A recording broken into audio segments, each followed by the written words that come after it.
Est-ce que le timing est bon pour revenir sur Alten? C'est ce qu'on va regarder ensemble dans cette vidéo. Pensez à vous abonner à la chaîne, à activer la cloche si ce n'est pas déjà fait.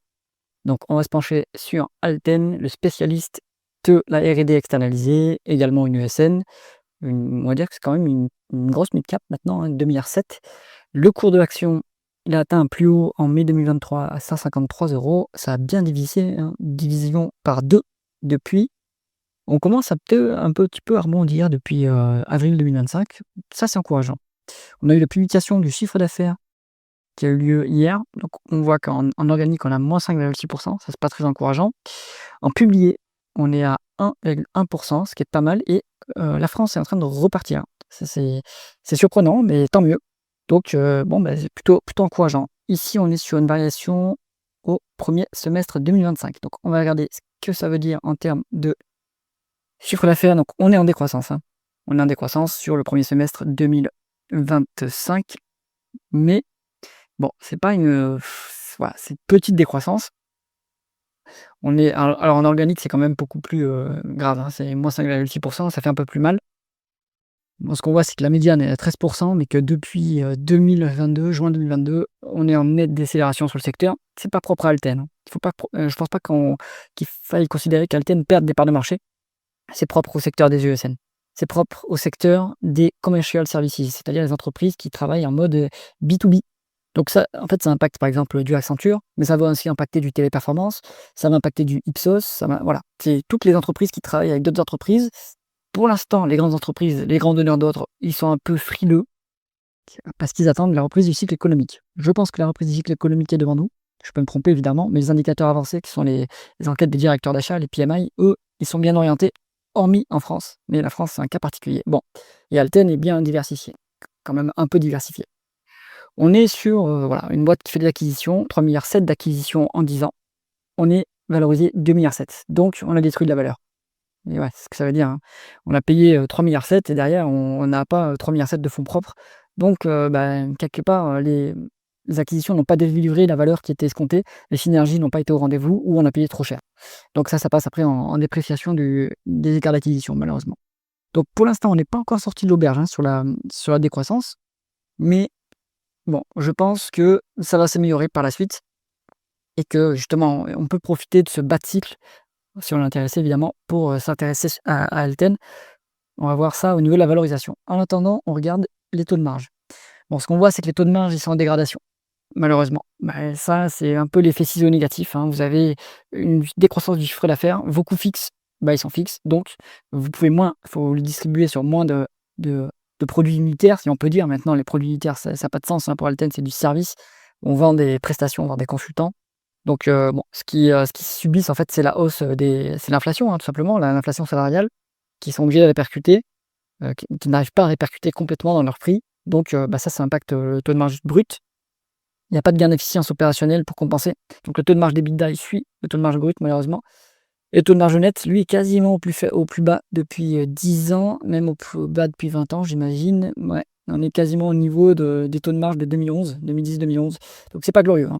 Le secteur est en souffrance, Alten est en souffrance, il ne déroge pas à la règle. Est-ce que c'est un peu mieux sur les free cash flow? Oui. Donc ça c'est un élément qui est quand même rassurant. Ça veut nous dire aussi que l'entreprise, bon, ben, même si elle fait du résultat net qui n'est pas terrible, elle dégage du free cash flow.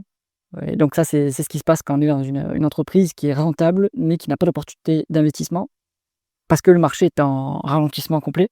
C'est un ralentissement cyclique, hein, pour les ESN. Donc pour l'instant, on dégage du free cash flow et après, quand on se remettra à croître, bah, le free cash flow, enfin les cash flows opérationnels seront réinjectés dans l'activité et donc le taux de marge net remontera. Par contre, les free cash flows rebaisseront. Mais pour l'instant, on génère du free cash flow.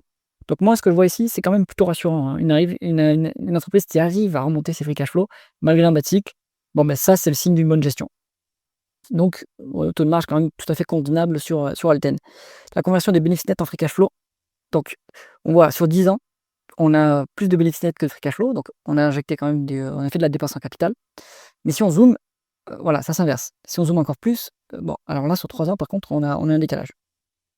Sur 1 an, on n'a pas de décalage. Donc en fait, bon, on va dire ça se moyenne et on a plutôt une équivalence parce qu'actuellement on est en bas de cycle et donc on fait moins de dépenses en capital que ce qui s'est passé sur les 10 dernières années. Est-ce que Alten est une entreprise à BFR négatif? Non. Donc elle ne pèse pas assez dans le rapport de force face à ses clients, qui sont les grands donneurs d'ordre. qui imposent leur délai de paiement, fournisseur et Alten, lui, ne peut pas imposer de délai de paiement à ses fournisseurs. Donc ça donne un BFR qui est positif, malheureusement, donc ça veut dire qu'il faut injecter de l'argent dans les activités pour faire, tourner les opérations.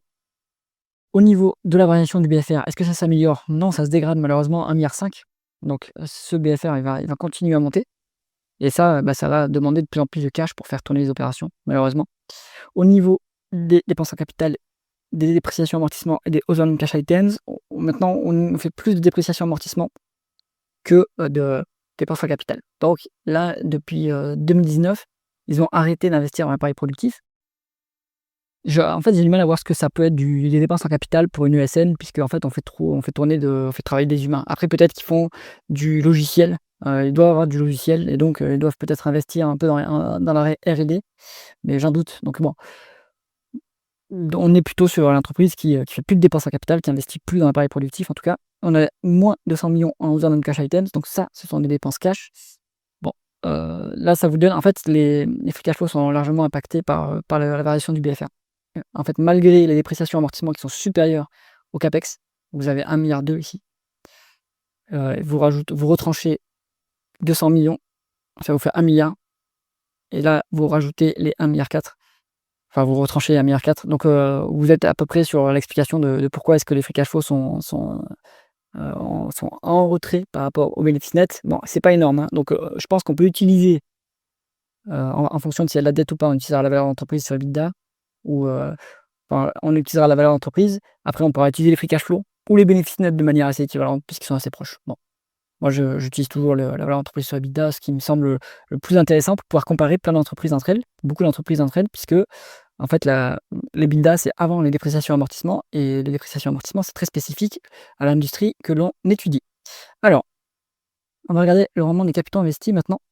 On est sur un rendement médian des capitaux investis qui est à 13,3%, c'est quand même très bon, hein. Après, c'est pas intensif en capital, on l'a dit, hein, c'est de l'intelligence, on fait travailler des humains, donc c'est du savoir-faire. Il n'y a pas de capital normalement à injecter, pas de grosses dépenses en capital.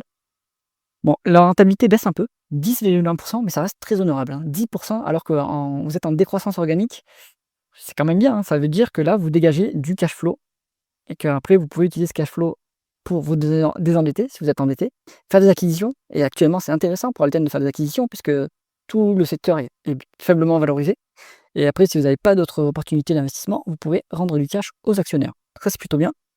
On est repassé en territoire positif pour la dette. Bon, j'imagine que ça, c'est lié à des acquisitions.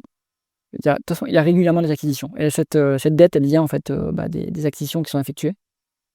Bon, ouais, c'est quasiment rien, hein. C'est un pouillème, hein, la dette nette, on pourra négliger la dette, hein, d'ailleurs, je pense. Au niveau de la rémunération des actionnaires, on se trouve sur un dividende de 52 millions qui est versé et alors, il y a la dilution un peu constante, donc ça doit être des plans d'actionnariat salarié ou de la rémunération des managers en actions. Donc malheureusement, alors il faut voir d'où sont sorties ces actions. Est-ce qu'ils les achètent et après ils les donnent, aux managers et cetera? Donc est-ce qu'elles sont sorties de l'autocontrôle ou est-ce qu'elles sont nouvellement créées? Et si c'est le cas, ça vous dilue en tant qu'actionnaire, hein.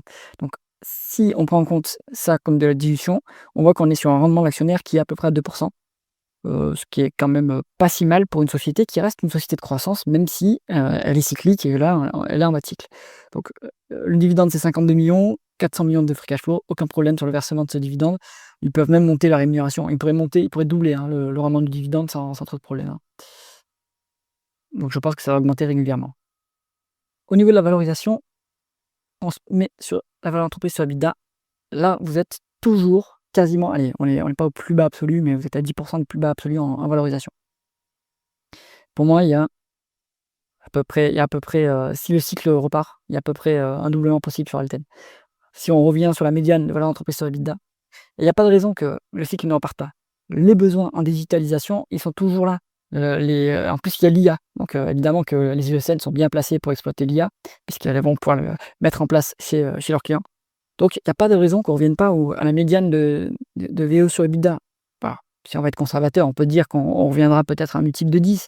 On peut être plus conservateur, on peut peut-être prendre une médiane plus récente, on peut se mettre à 10, voilà.